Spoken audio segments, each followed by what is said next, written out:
Yawezekana ilianza kama miwasho ya hapa na pale, nawe ukaichukulia kawaida, ila baada ya muda ikafikia hatua kunatoka na maji yenye harufu, nawe bado ukaichukulia poa, ila kwa sasa tayari imekuwa ni tatizo kubwa, kana kwamba hayo ni mashambulizi kwenye via vyako vya uzazi.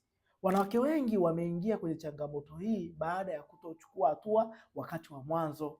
Sawa, hii hali huwa inampelekea mwanamke, anaweza akawa yuko kwenye hatari ya kupata saratani ya shingo ya kizazi.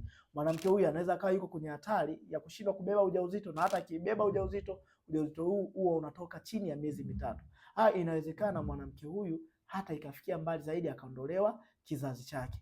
Ila sio hivyo tu, huwa ni kero hata kwa mwenza wake. Maana yake huyu mwanamke hupoteza hamu ya tendo la ndoa, homoni zake huvurugika, yani mvurugo wake wa hedhi, ila vile vile huwa anapata wakati mgumu wakati wa tendo. Maana yake husikia maumivu makali baada ya tendo au wakati wa tendo.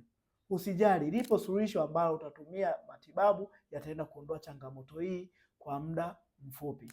Namba yangu iko kwenye profile, au unaweza ukabonyeza hiyo linki kwa ajili ya kujipatia suluhisho na ushauri.